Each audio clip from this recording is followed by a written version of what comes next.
So today on Lessons in Leadership, we have Eva Scheerlinck, the Chief Executive of the AIST in Australia. Eva, great to have you on the show. Nice to see you. Thank you so much, Paul. It's great to have you here. Eva, for those who don't know you, can you quickly introduce yourself and AIST so that our listeners and our viewers get a better understanding of who you are? Certainly. So I'm the CEO of the Australian Institute of Superannuation Trustees, which means that the organisation that I run is the peak body for all of the profit to member super funds in Australia, or pension funds for some of your listeners. We represent 33 separate funds that employ approximately 9,000 or so people. And those funds have under management about $1.7 trillion of Australian workers' money being invested for retirement. So that's who AIST is. So a big role representing some very important investors there. Yes, that's right. It's an interesting, industry in Australia. It is really still in its infancy. It's only been around as a compulsory retirement savings systems for 30 years. So we have the first, sort of crop of retirees going through with, what is, starting to become an important part of people's retirement incomes. Mm-hmm. Okay, and for our guests, then, Eva, this is the first question I always ask everybody. How have you ended up in the role you're in today, and what was your sort of journey to get there? Yeah, so I probably, like a lot of people in Australia's superannuation industry, because it is such a new industry, didn't grow up as a kid thinking I wanted to work in superannuation. Nor did I ever think that I was going to be a CEO of a peak body. I was very fortunate. I think I ended up in superannuation by chance. I'm a lawyer by training, and I have run another industry body before I came to AIST. And through that, I had the opportunity to meet a former CEO of the organisation that I'm now running, in Fiona Reynolds. Fiona and I met on a trip. We found that we had some real synergies. She told me about, her industry, which I found really interesting.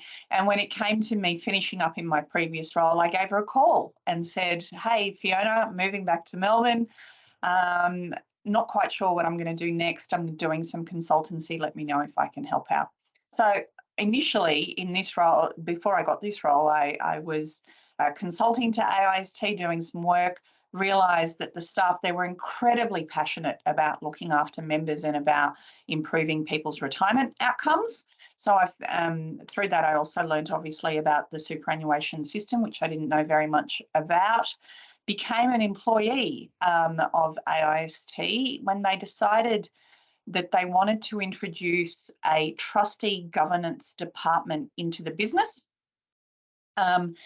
Australia had just had a big review of the superannuation system, which was starting to expand and grow at a phenomenal rate. There was a look done at, how are the governance arrangements in these funds? Are they built for, fit for purpose and for the expansion that is happening?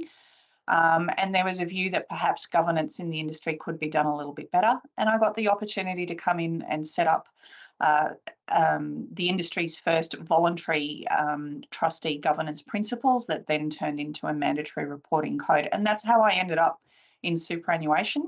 And then eventually a CEO role became available. And I decided that I was really passionate about this area of financial services and the members that we're looking after. And I put my hand up. Okay.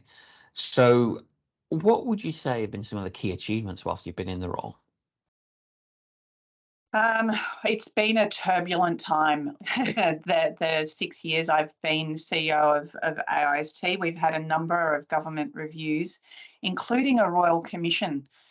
So we had a Royal Commission in Australia into banking, insurance and superannuation, which then put, the system and what it does for members in the spotlight. So that was, an interesting and difficult time for the industry, as they were all being called in to give evidence, and questions were being asked about how decisions are made on behalf of members, whether that relates to,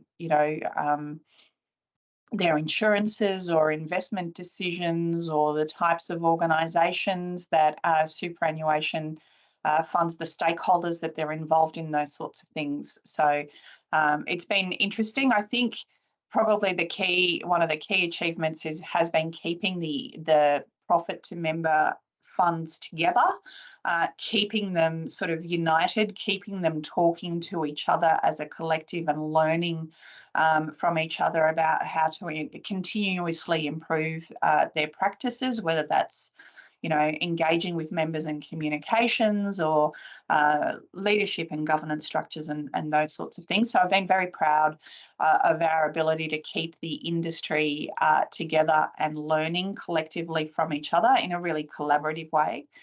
The other thing probably that I think has been a highlight is starting up the Indigenous Superannuation Working Group. So a number of years ago, the industry decided that there was a group of potentially vulnerable Australians who were not really at the forefront of mind with funds, being our First Nations people.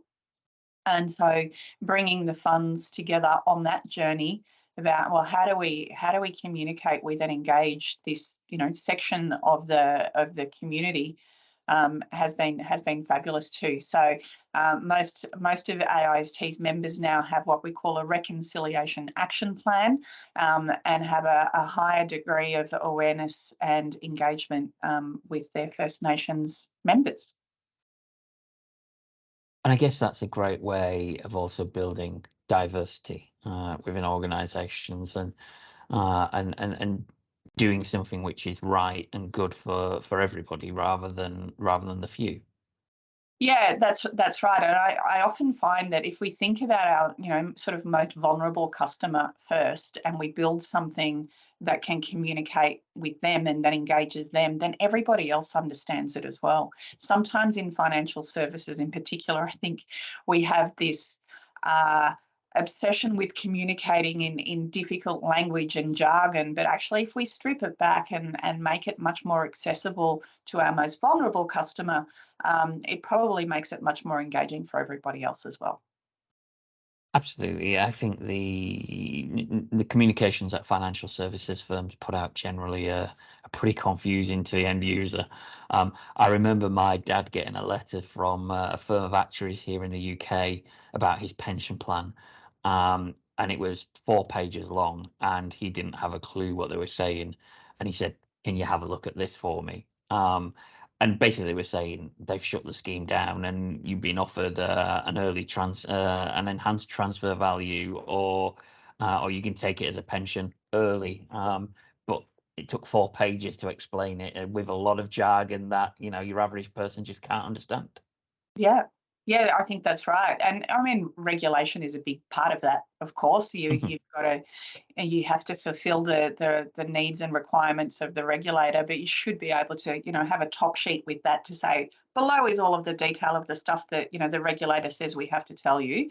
But the summary is, as you say, we're shutting your scheme down and this is what's going to happen with your money. Yeah, absolutely.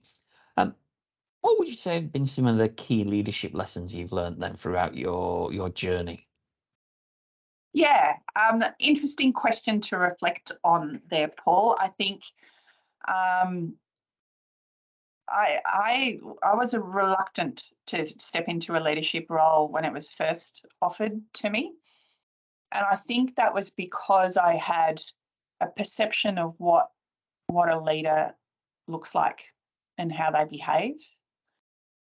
And so probably one of the lessons that I have learned is to be the kind of leader that aligns with your authentic self, and that is okay. That you can, and in fact that you'll be a much better leader if you can be much more authentic and be true to yourself, and exhibit those qualities that you would normally as a human being, and that your personality reflects. Other lessons probably are to do with the people that you surround yourself with, and making sure that you hire people who are smarter than you, and then listen to them. Because I think there are plenty of people out there who are hiring people that are smarter than them, but then maybe not necessarily using them in the best way possible. So making sure that you listen to people and work together as a team. I also find that you get much better results from people if you're kind to them. So I think being kind to other people and being kind to your team, but at the same time being kind to yourself as well. I think self-care, particularly in the resilience that we've needed to show in the last few years, is incredibly important. And I think those lessons that we learnt during COVID, in terms of how we manage our people and how we take care of ourselves, are lessons that I hope will see me through the rest of my executive career as well. Just be reminded to be kind to others and be kind to yourself. Yeah, absolutely. I think you make 2 points there which come up quite a bit on this show: the piece around authenticity and the piece around that sort of, as you describe it, kindness and self-care, and a mindset. Having the right mindset to do the right thing in the right way at the right time. Yeah. Yeah, I think that's important, and it's not always easy when there's lots of pressure on you and lots of urgent and important things to be doing, and making that time to be able to actually reflect and think, and give yourself time to be your authentic self is not always easy to do. No, agreed. So when you're facing those challenges and those tough periods, what keeps you going through them? Uh, I think I've been very fortunate in that sense, because I've had jobs that have really given me purpose.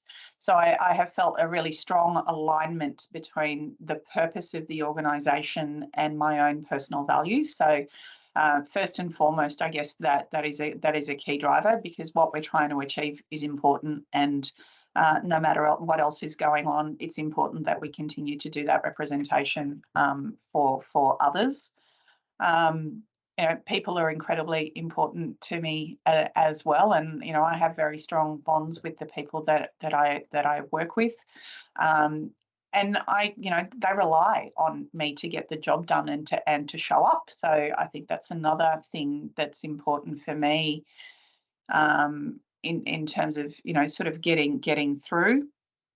Um, and then probably something that I found was helpful through COVID was just admitting to my team when I was finding things tough, to say, today's not a good day. Today I'm having a bit of trouble getting motivated, because we're sick of this lockdown in Melbourne and those sorts of things, and that allows it gives permission to other people, I think, to also accept that it's okay to not be okay every day. And I think overall that sort of approach, I mean, I have a small team at AIST, but it has allowed us to grow and rely on each other and lean on each other when we need to. And I think it's important, even as a CEO, to be able to expose your vulnerabilities from time to time, because we're not superhuman. And to build that trust and relationship and reciprocity, I guess, across the team. Yeah, absolutely. I think it's something we're learning in business now, isn't it? It's not something that was necessarily prevalent 5, even 10 years ago. But I think we're learning more about being ourselves, and admitting to our vulnerabilities. And I guess it comes back to that point you made earlier about authenticity as well, and being your authentic self. Mm, yeah. Yeah. Yeah. I find that I am a better leader if I can be myself. I don't give myself such a hard time at the end of the day if I feel like I haven't pretended to be anyone other than I am. and we're getting on with getting the job done and staying focused on the things that are important. Mhm. Absolutely. And how do you evaluate yourself as a leader then? How do you make sure that, you're performing to your best? Wow. Yeah, probably lots of people say this, that we're all our own worst critics, I suppose. But yeah, having said that, I think I learned, maybe because I've been working in not-for-profit organisations for the most of my career, I learnt to stop being a perfectionist a long time ago, because in a not-for-profit organisation where you're cash strapped and there's more things to do than you have time in the day to do, or money to do it with. Uh, Perfection is a luxury that you don't have, and sometimes good enough just needs to be good enough. Um, and so I'm okay with that. I'm okay. Did it achieve the goal? Is it something that I can stand by? Am I proud of it? Okay, great. Is it perfect? No. Could it have been better? Yes. But does it serve the purpose that it needs to serve? And then, yeah, I'm comfortable and pragmatic about that now. Yeah, again, it's a really interesting point that, stop being a perfectionist. We had Simon Jeffries on the show a couple of months ago, who's ex-special forces, and a mindset coach, and he works with CEOs and executives all over the world about working on that mindset. And you don't have to be a perfectionist. And actually, he talks a lot about the concept of a moving average, where you focus on the big goals and you move towards them. And some days you'll have good days and get closer to it, and other days you'll have bad days. But you can't be harsh on yourself when you do have those bad days. So long as you keep moving forward and moving in the right direction, you will eventually get there. Yeah. No, that's interesting, coming from someone from special forces, right? And that you would think that maybe they're trying to achieve a whole other level again. Yeah, absolutely. Um, what leaders do you admire, Eva? And is there anyone in particular that sort of stands out, whether it's from your career, whether it's from the industry, whether it's historical?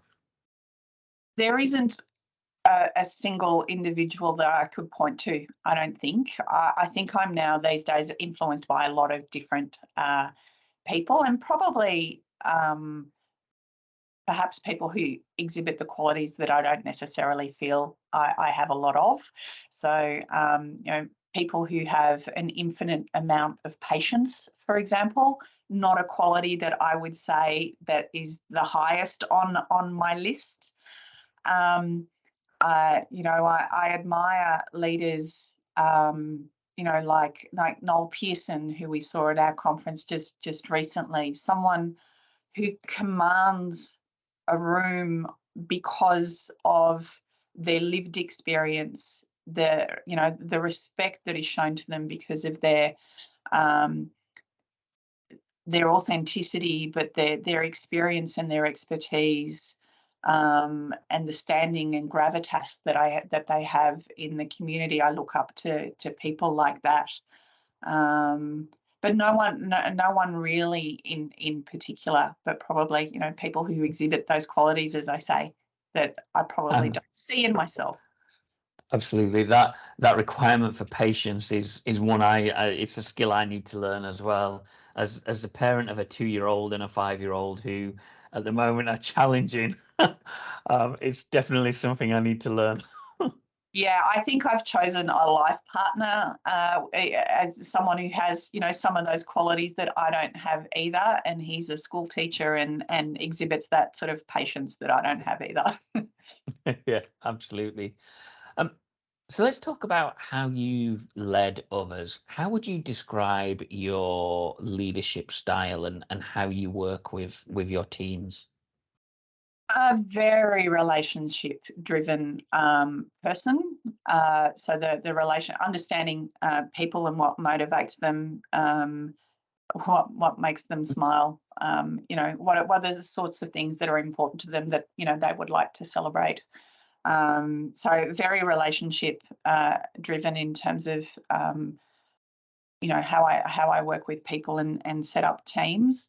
Um, the fact that I've let perfectionism go quite a long time ago also means that I'm very comfortable in setting, expectations and then letting people just get on with it, and bringing the best of themselves to that, and recognizing that even though they might do things very differently than the way that I would do them, doesn't mean that it's wrong. And in fact, often it's way better than I could have done it myself anyway.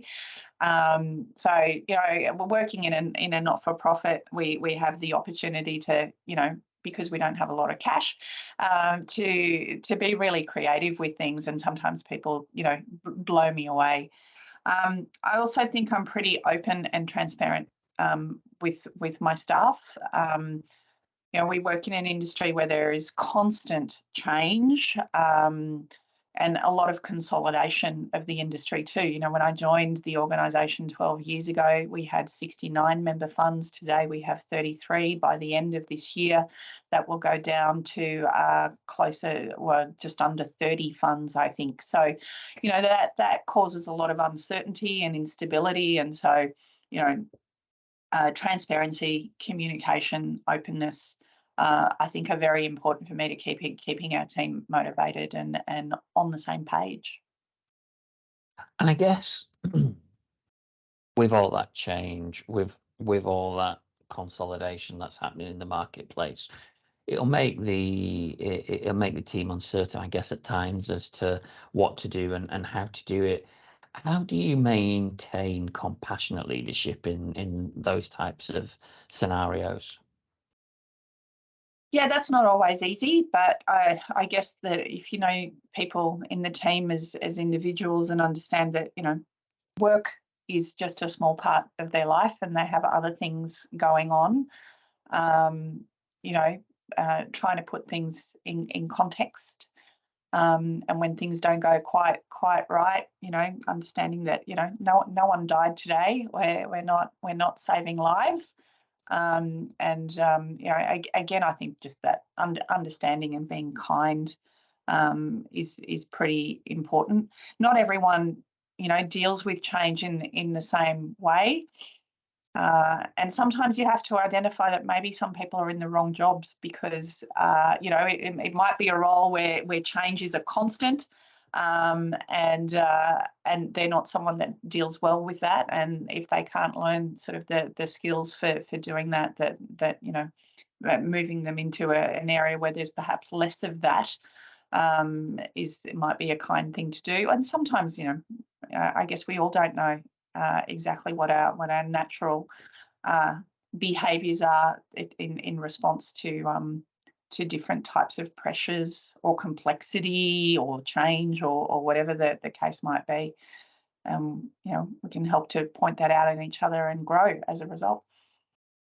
And how do you support them on that journey, and how do you help them develop as individuals and thus develop the team? Yeah, I don't see that as my role alone. I obviously have a leadership team that reports into me, and they have a role to play. I think in being that compassionate leader for their direct reports. We do talk about sort of mental health, and I think probably a lot of organisations are doing that increasingly. These days, we have an employee assistance scheme for people who do need somebody else to talk to other than than colleagues or their managers, for example.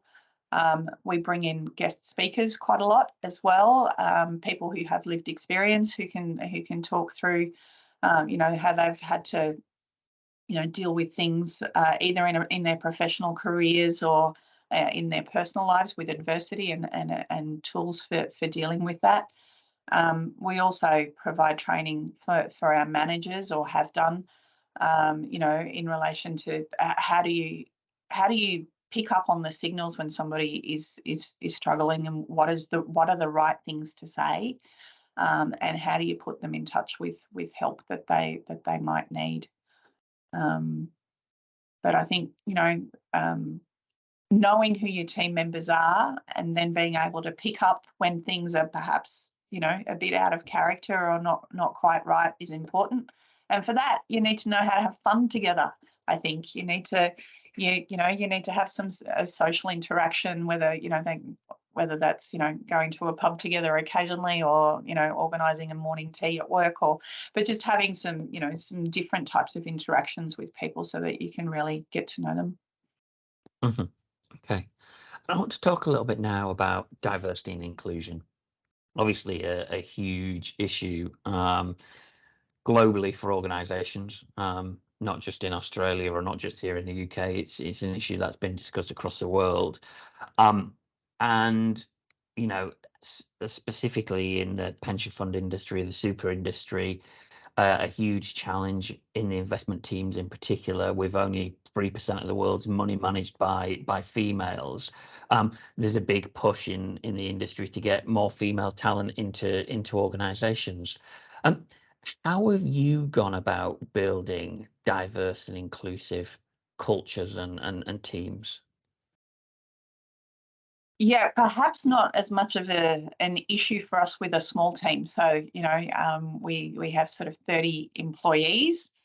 We are a not-for-profit organisation that doesn't pay as well as, the funds that that we represent, for example. So the people that are driven to come and work at AIST are usually people who are attracted by the values and the purpose of what we do. Not so much by the dollar. That actually means we have a lot of female employees, all. And in fact, my entire executive team at the moment is female. Now, that is not diverse, and that is an issue that we recognise. But we do find overwhelmingly that when we post jobs, that it is mostly women that apply. We do have to we apply, sort of a lens of where we really do try to include the best male applicants into our recruitment process. Perhaps it's because we are so driven by values and purpose that maybe women are better at expressing that in a letter, in their application letter than their male counterparts. I don't know. And I know obviously that diversity is much bigger than just male and female, but that is something that we see. We have an overwhelmingly large number of women in our organisation, and we find it very easy to attract and retain them, harder with men. We have thought a lot too about, employment of First Nations people, because we have that, particular interest, and I am the chair of the Indigenous Superannuation Working Group and have been for a long time. Again, not that easy. It's a population of 3 to 4% of the Australian population are First Nations. So there's not that many applicants that you would think statistically in a group. We do say that we're an equal opportunity employer, and hope that attracts a diverse group of people, but we're not really recruiting all that often. We do then, for our members, run a graduate program, and so that's where we're trying to help our member funds to onboard recent graduates across a whole range of different functions, and bring them into superannuation. And again, it's a very values-based sort of recruitment process. We're trying to bring people who are really passionate about the best possible outcomes for Australian workers when it comes to their retirement years down the track, and who have a vision for wanting to do that type of work. I know that a lot of our members do struggle, particularly in investment functions, to attract female talent.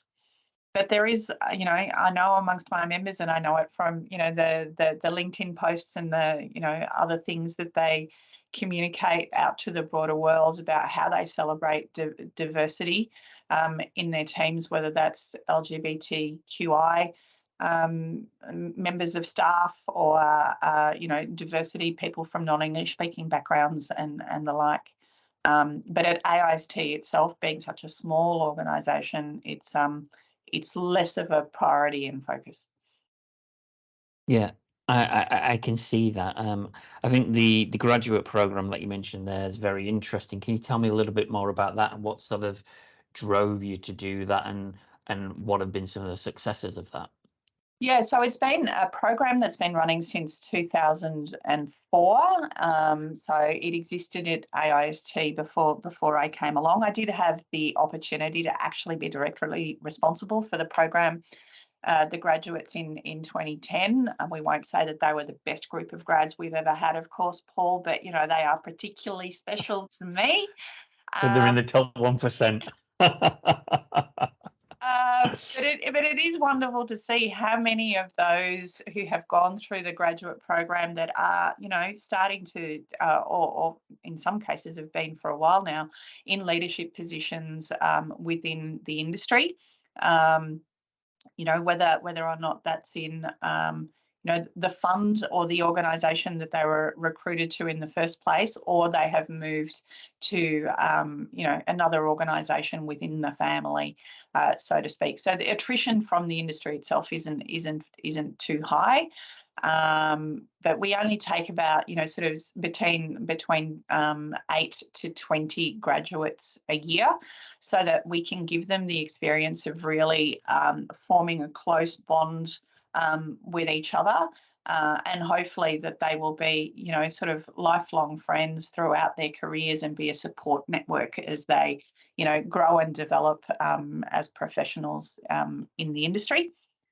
The program includes obviously some technical superannuation training, but then lots of other soft skills around sort of leadership, mental health, project management, those sorts of things as well. They get allocated with a mentor from the industry. I think that's really important too, so that they can see what their future self might look like. And we have a really dedicated and wonderfully supportive group of mentors that we've had throughout the years.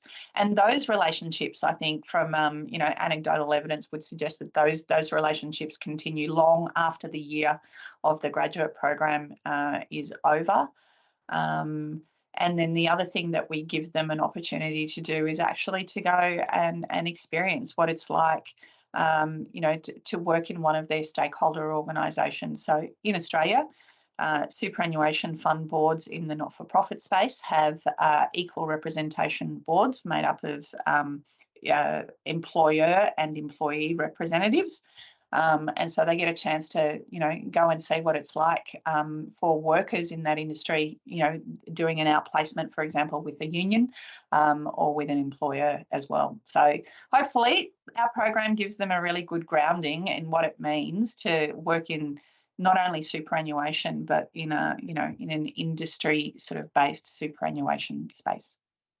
Mm-hmm. Okay, it sounds like a fascinating program. Yeah. Yeah, we're very proud of it. Yeah. Obviously, transformation is something you've mentioned throughout here, and the industry going through transformation and how you've dealt with that. How have you personally managed transformation, either internally with your own team or externally with the industry, and how have you gone about doing that? And I guess coming up with solutions to some quite complex problems. Consultative, I think would be my answer to that. There's no one person in who understands the full picture of the transformation that the industry in particular is going through, and then how AIST as an organisation that seeks to support that industry evolves to support those needs.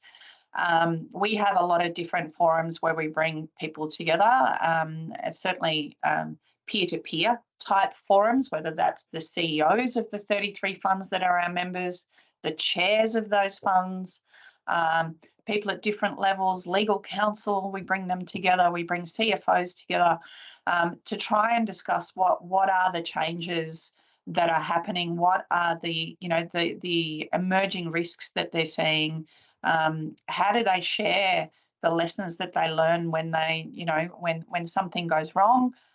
So I think we're incredibly fortunate as an industry body that our members are very happy to share what they consider to be either best practice or even to explain how they have learnt from things that have gone badly within their organisations, the lessons that they've learnt, and what they would do differently next time. We have very strong relationships, obviously, with policymakers as well. So we're in almost daily contact with some of the regulators and then the politicians as well. So we're always understanding of what is coming down the line and then thinking about, okay, well, what does this mean for the industry? We interpret that, we help funds to understand it so that we can implement that change together. But there are changes that happen from time to time that you don't foresee. So, an example of that, is we had, we've been thinking a lot about consolidation in the industry and funds merging together.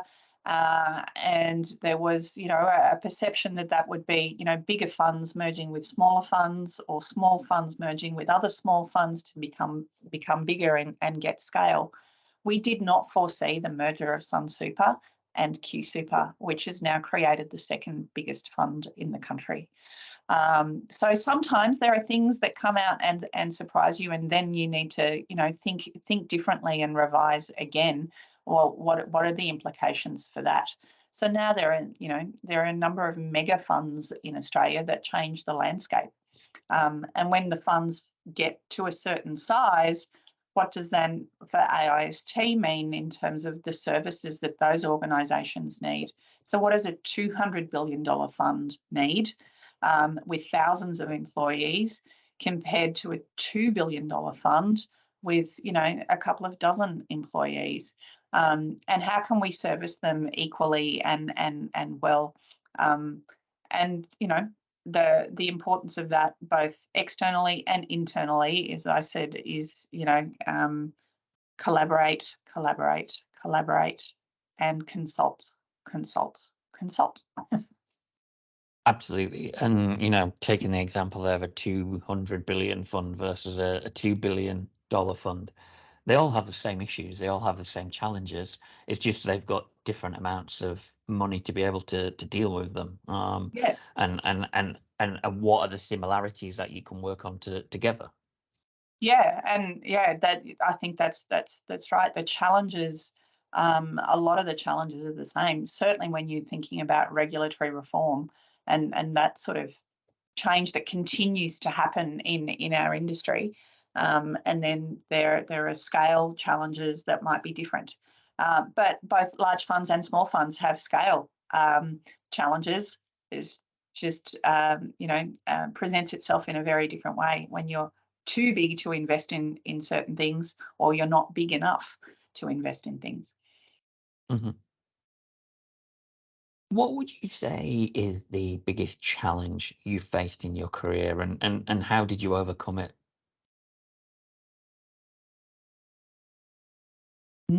Interesting question. I find restructures challenging because of the people component of it. I care very deeply about people, and so while I completely understand the business need for a restructure of an organisation, making roles redundant and understanding the people that are at the end of those decisions. I have probably found the most challenging. I've done it a number of times. Each time I think I get better at it. However, that doesn't change what the feeling is of somebody who's hearing for the very first time that their role is no longer required, and that does become difficult. So I find that quite hard. At the moment, AIST is also, considering its evolution, as the industry continues to consolidate, and, there are a number of different industry organisations that funds can choose.